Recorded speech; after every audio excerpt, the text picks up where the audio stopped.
Hello, everybody, and welcome to Declutter Me, a podcast about organizing and decluttering your life. And hello, Shalina. I thought we were going to do like a funny intro at the beginning.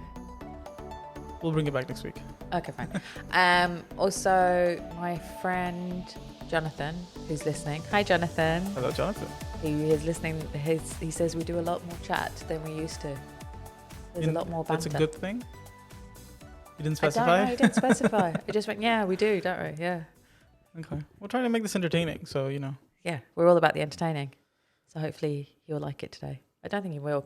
Now that we've called him out and been like, excuse me, sir. Yeah. Are you being nice to us or mean to us? Yeah, and also because of the subject matter. I'm sure he eats meat like me. Does he eat meat? Yeah, he eats meat. Okay. Well, so hello, Jonathan. We're going to be talking about being vegan today. So yeah. Hi, Chirag. Hello. So what are we going to be... Oh, no, I have to say. So we are going to be... No, you have to ask me. No, I have to ask you. Oh, God. What just happened? Let's start again. We were doing okay. Everything was going fine. Yeah. Yeah. It's been one of those weeks. Okay. So Chirag, I had a brainwave the other day, as you know. I was eating vegan food, which my lovely friend Nana, her business... Vegana, yeah. And it's all Ghanaian food, which I love anyway. But it's vegan. So I was eating it and then I went, why don't we have an episode talking about you being vegan? Actually, that came out bad, didn't it? You are vegan. Yeah. And about things that you had to declutter when you became vegan. Yeah. Because that's a big thing. Yeah, it's a lifestyle change, at least if you're doing it in terms of adopting a vegan lifestyle versus just going plant-based. Yeah. As a diet. Yes. Which are a little bit different. Although kind of. But there is aspects. Yeah, but there's an overlap, obviously. Like when you're vegan, you also eat plant-based food, but you can just be plant-based in terms of your diet and not be vegan in terms of your lifestyle. Does that help? If you're confused, I was as well. Let's try that again. So being vegan is about. It tends to be about the ethical implications of animal cruelty. Yes. And therefore, that's about removing as much or almost entirely all of, where possible, things that come from animal cruelty. So that then includes adopting a plant-based lifestyle because obviously you don't want to eat meat or animal products. So that's dairy and eggs. Right. But you don't want to use anything. Correct. So for example, leather. Yeah. Which also qualifies under the same ambit. And so that's the difference between like adopting it as a vegan lifestyle versus just doing a plant-based diet, which sometimes people do for health reasons as well, and not necessarily just for ethical reasons. Yeah. So there's and we're seeing a lot of friends doing this, that there's a lot that are going plant-based for, dietitian reasons. Dietary reasons. It's been a long week. For dietary reasons. So I have a friend who was lactose intolerant, still is, and it was getting worse and worse and worse. She loves cheese, but she was just so she became vegetarian.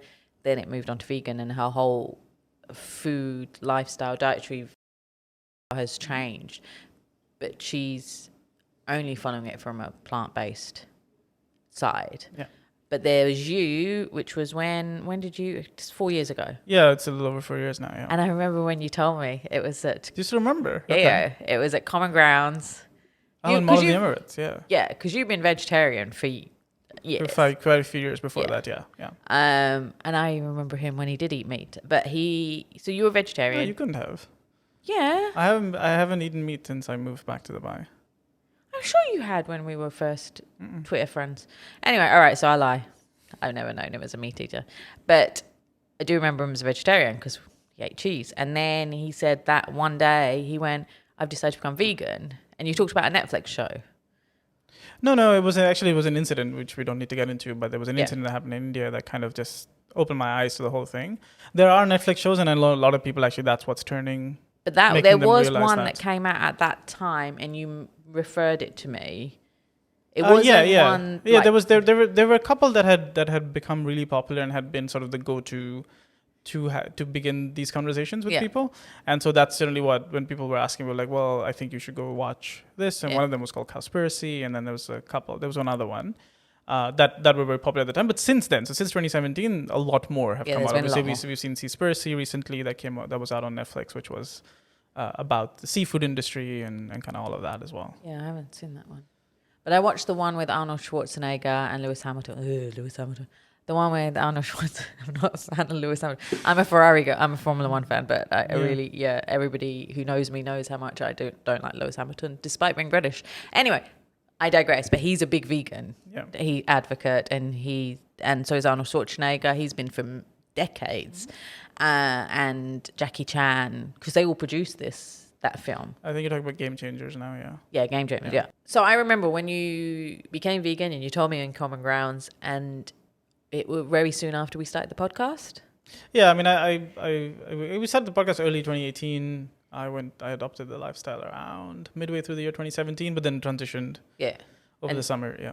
And so I went through that transition with you in a way. So I saw you going, eating vegan food, and it was more difficult at the time in the early days. Like, well, it really was, when we go out, it's like, I remember like we ordered a pizza and we had to have half and half cheese and half and not, because he doesn't like cheese. He can't eat cheese. He can't eat cheese. He won't eat cheese because cheese is bad to vegans. This is all wrong, right? Well, this is some very politically correct. It's a really incorrect stuff, isn't it? I know. I'm just stoking the fires. Anyway, but then you went into your man bag. So your man bag is vegan. I think that's why you noticed it, because we had this conversation around that time when I was looking for a messenger bag, essentially for my iPad. And my search came to a halt because I'd actually picked one and I just hadn't bought it. And then all of this happened on the side. And then I realized that the ones I couldn't buy any because everything had leather in it. Yep. Literally everything. And I landed up actually shipping an option to my brother, who then brought it down when he had visited and stuff, because that was the only one where I could find the right size, but it was a canvas bag as opposed to a leather one, and so on.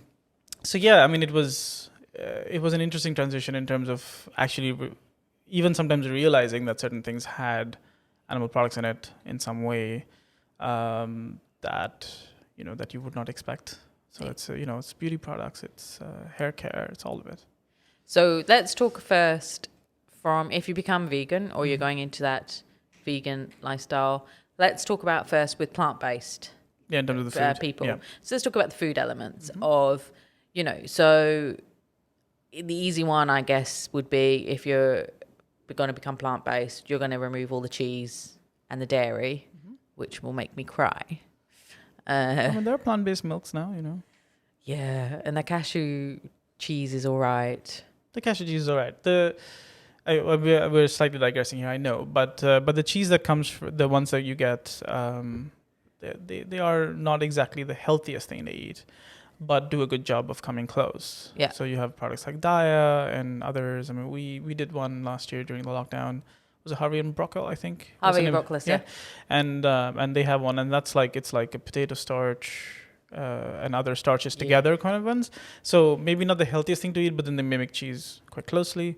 And then there's a product called nutritional yeast, which is the go-to for anything, to make anything cheesy, essentially. So if you want mac and cheese, if you want all of that, you just add it in, you cook it with the food, and it kind of creates a creaminess. And then one of my favorites is tahini, which adds like the creaminess to. I love the flavor anyway, but like in terms of things like pasta and stuff, it adds a bit of nuttiness, but it also adds like a creamy base without obviously having dairy. So there are alternatives, to be fair, but yes, you have to get rid of the dairy. So you declutter the dairy, you declutter eggs, honey, which I still think we've had a long argument. and this is, by the way, it's a raging debate among the vegans as well, to some degree, but I've taken the approach of saying no, I'm not going to do it. Yeah. So no to honey. So he doesn't have anything sweet in his tea or coffee. But that's you're throwing shade for unnecessary reasons. Like I never did that in my tea or coffee anyway. But you have, again, you have maple syrup and you have agave and other things. So it's maple syrup is allowed because the syrup comes from a tree. As is agave. And agave. Poor tree. Think about it. If you're a plantarian, you wouldn't like it. I just remember the plantarian from Notting Hill. Anyway, so those are the main components, right? Yeah. I mean, outside of the meat, of course, but yeah. Oh, yeah, I forgot. Sorry. But usually people are vegetarian. They transition first to vegetarian, then to vegan. They don't go full vegan. Well, they do as well. Some But I mean, people do. but I think the meats, I just meant the meat's obvious one. Everybody gets that we don't want meat. Yeah. But it's the subtle ones that you kind of miss out on. So it's the cream, the cheese, of course, all of the dairy. Yeah. And then it's the eggs.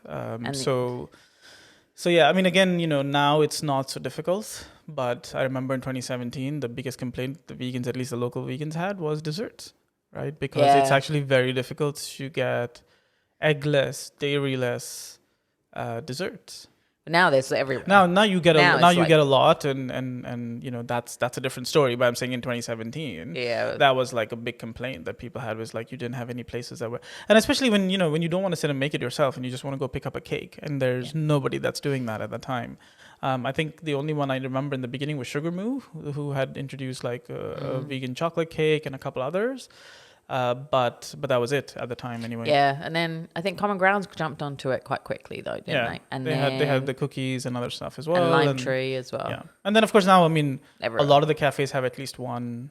At least the good ones will have at least one dessert option. Yeah. But then of course, food-wise, they either tend to have vegan options on the menu or something they can easily veganize, as we say, in terms of taking something out and replacing it with something that's vegan.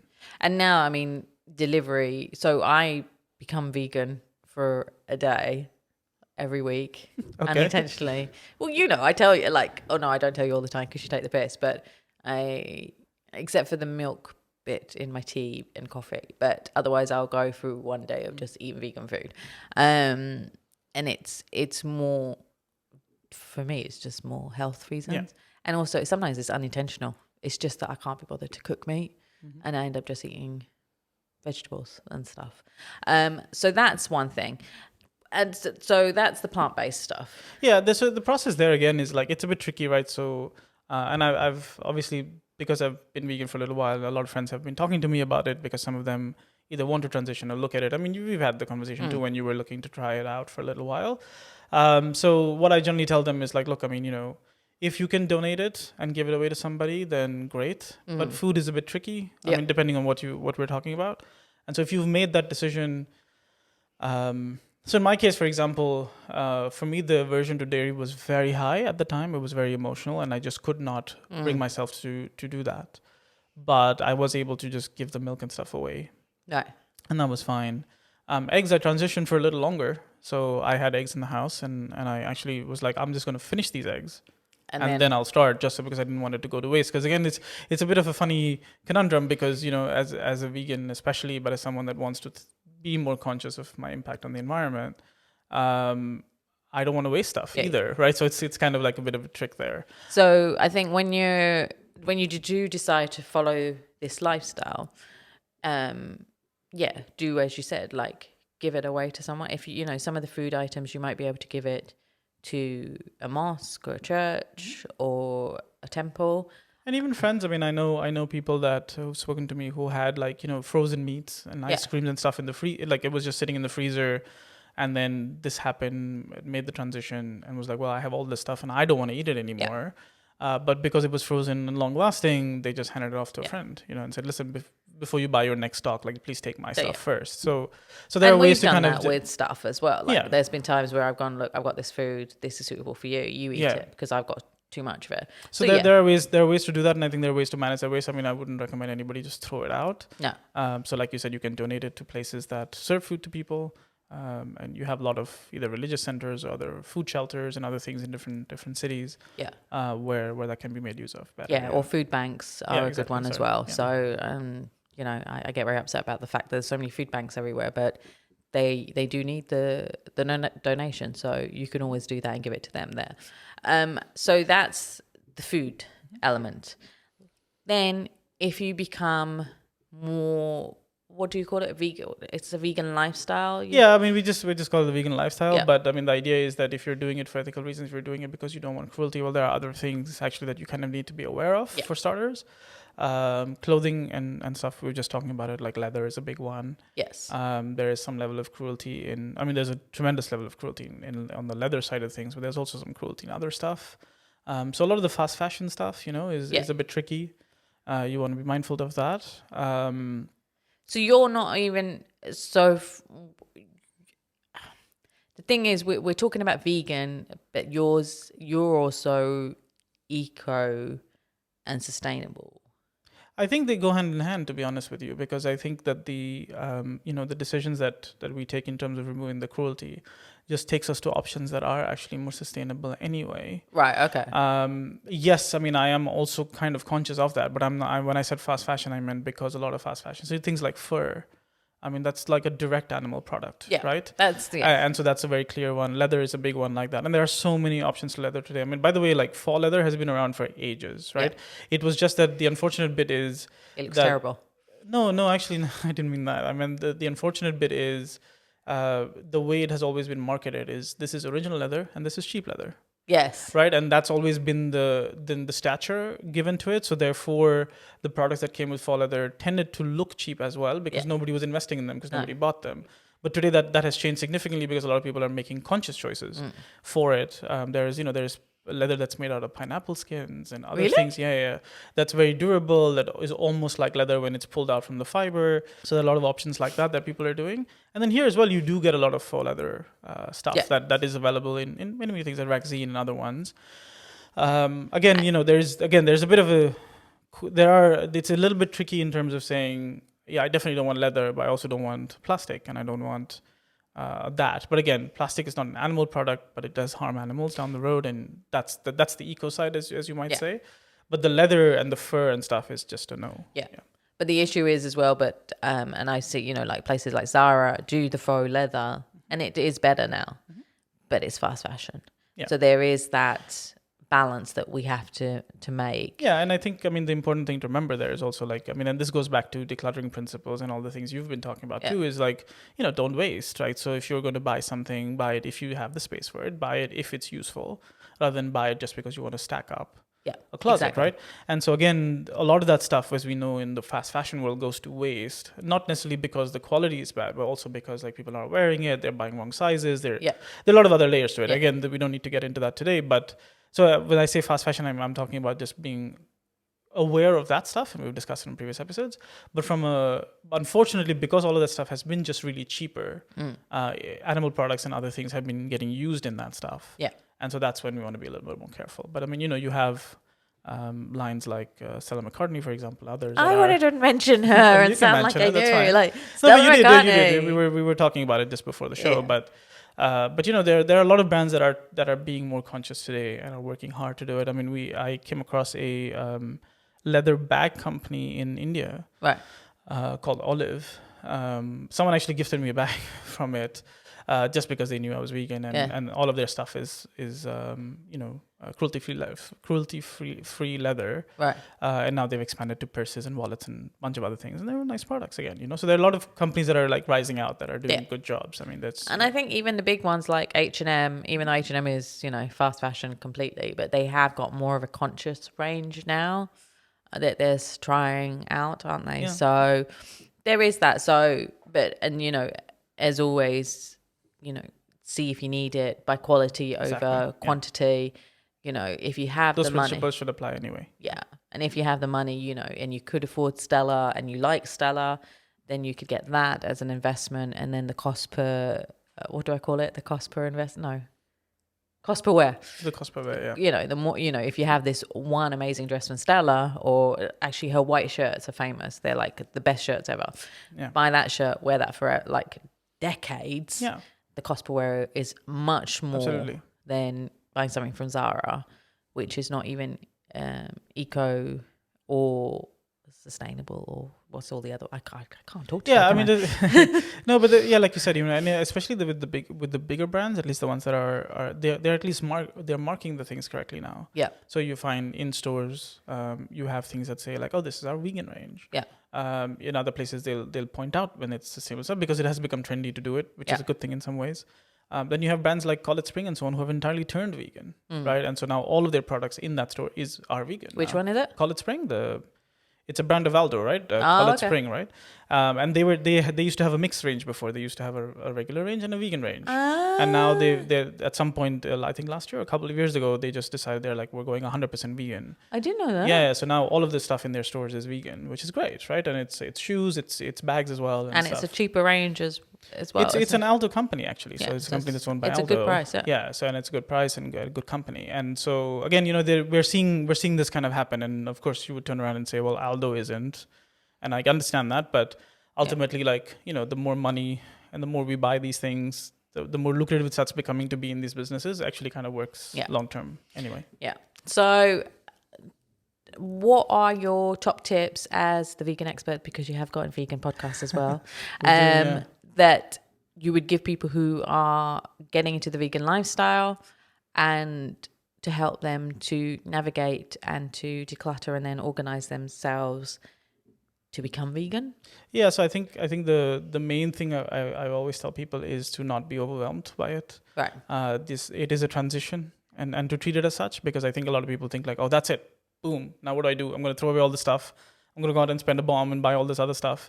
And it's a bit tricky, and we're still in that phase where it's still not exactly cost effective. Yeah. To be vegan, to be environmentally friendly, which is a bit sad, but it's just how it goes. Yeah. And I think what I like to say is like we need to be a little practical, right? Because I can really push that argument to say like the tires from where our car, like the rubber from where our car tires are being made, has an element of cruelty somewhere in that process. Most probably, yeah. And so we do live in that kind of world where this is how it's going. So we can't give up everything. We also need to live in the world, and we also need to do our day-to-day jobs, right? You don't have a Tesla yet either. Well, there you go, right? Oh my God. It is and so that's what I mean, right? So yes, of course, my intention is the next car I will buy will be an electric one, and so on. So those are things I think those are longer term transitions, and even in the short term, realize that you have to kind of be a little more conscious, and you got to figure things out. I mean, I spent in 2017 a tremendous amount of time in a grocery store because I just sat at the counters flipping over everything and reading all the ingredients, because you'll be surprised how much milk and dairy and other animal products are inserted into food, even when you don't think it's there. Yeah.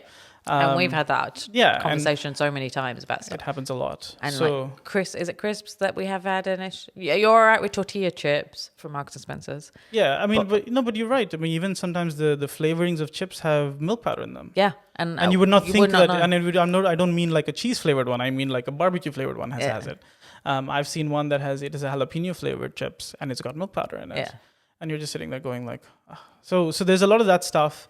So it's just that the trick is not to be overwhelmed by it, and to just realize that you take it day by day and figure out what's working for you, what's not. Yeah. And then over time, like today I know that certain products are, and I'll buy them, and certain aren't, and I won't. And that's I think that's the first one.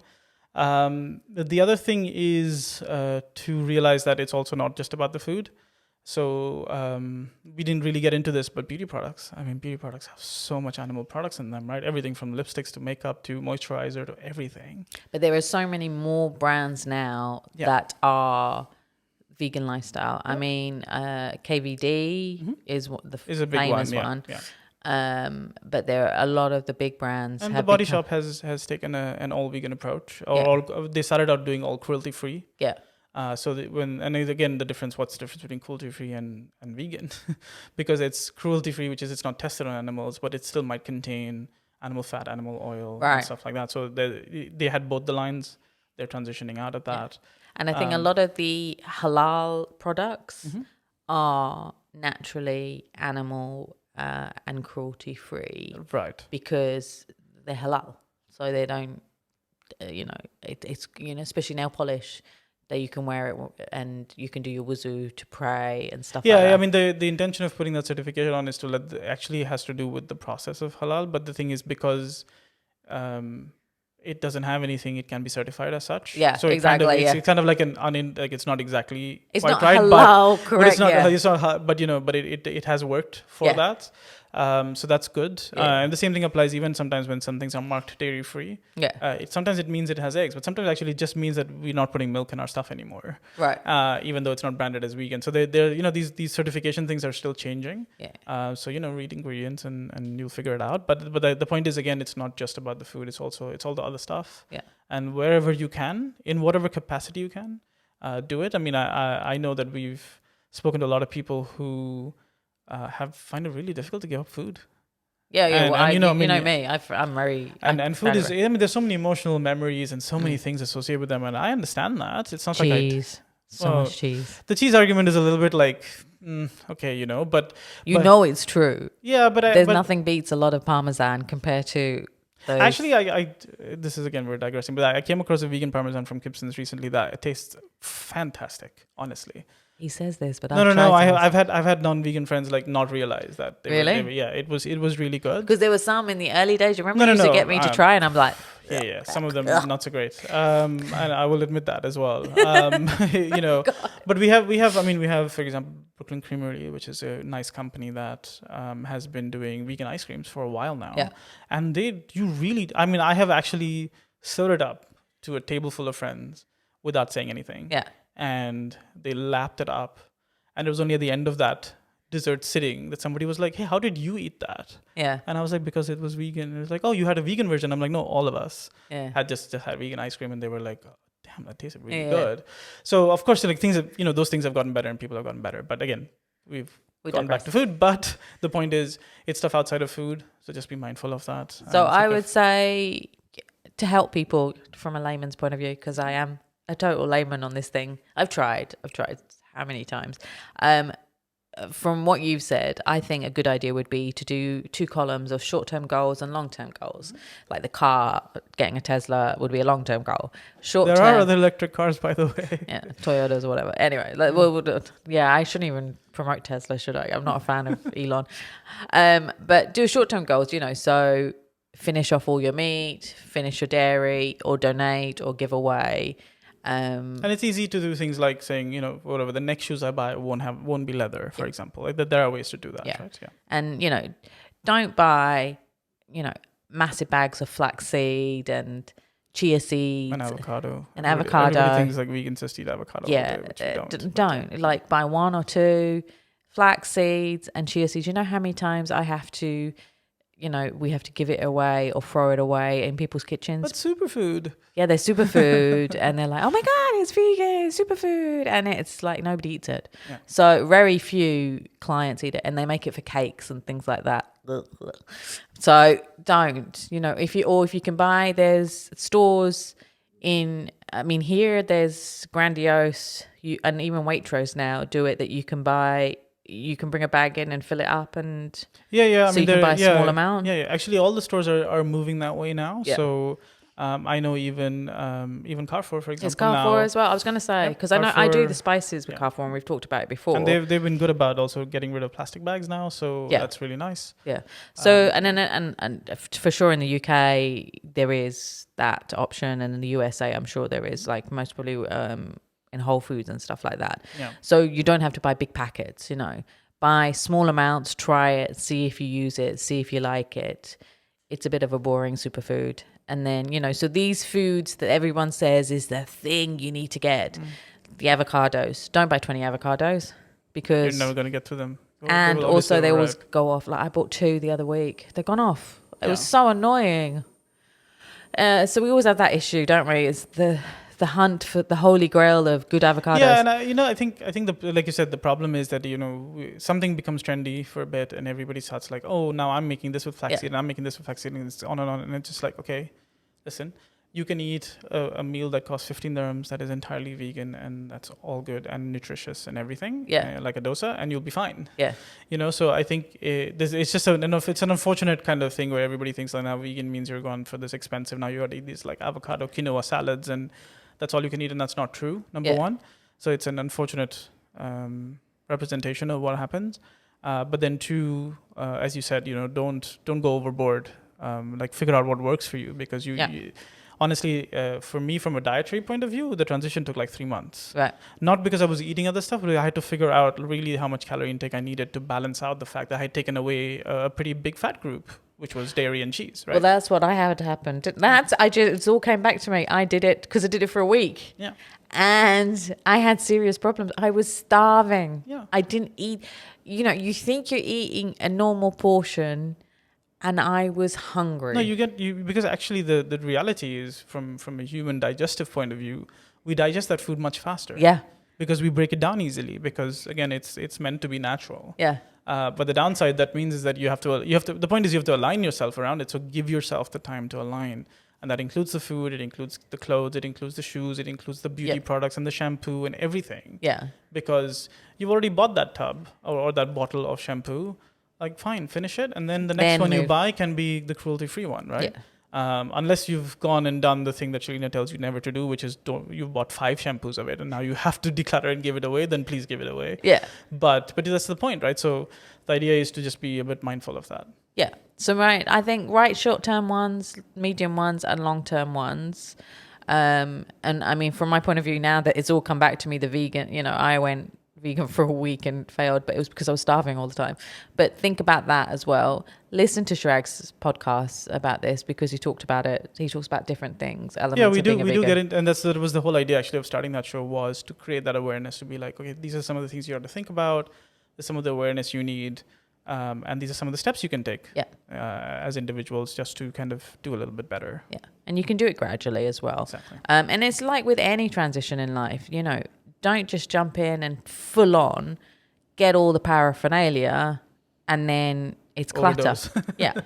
And it always ends up being clutter. No, it is. And yeah, you're right. And I think the idea is, again, not only to transition carefully or slowly, but understand this is a big change. Like, if you're going to do, this is especially like from a lifestyle perspective, this is a big change. Oh, it's huge. And we've had so many discussions about this, right? And the smallest of things, and I've turned around and been like, I'm not going to get that. And you've been like, why? And I'm like, well, actually, because. Yeah. We've had many discussions. And the only reason I know that is because at some point I've thought about it and then realized that, no, I can't buy this because of X or Y reason. And it's there's so much in that. Yeah, I see. And I can never be full vegan because of my handbag collection, which I'm never getting rid of. But that's not what we're suggesting anyway. But they're all leather. I love them. Anyway, it was lovely talking about this finally. Mm-hmm. Aren't you pleased that we finally got a vegan episode into... This is our first one, isn't it? Yeah. Oh, 170. Finally. 170, and here we go. Yay! Yeah. Thank you very much. If people want to find out more about Chirag's vegan journey, you can go to the Two Vegans podcast. Yeah, it's the Two Vegans on Instagram, and then the Two Vegans podcast in any podcast player as well. Yeah, you can find it on any podcast player. Mm-hmm. And you can also find the Declutter Me podcast player on any players. Yep. The Declutter Me podcast on any players. You can also find me on Instagram, Facebook, Twitter, YouTube, everywhere practically. Even TikTok. There's a reason I do these conclusions. Yeah, you do. Yeah, but I thought I'd do it today because you've been talking about your vegan stuff.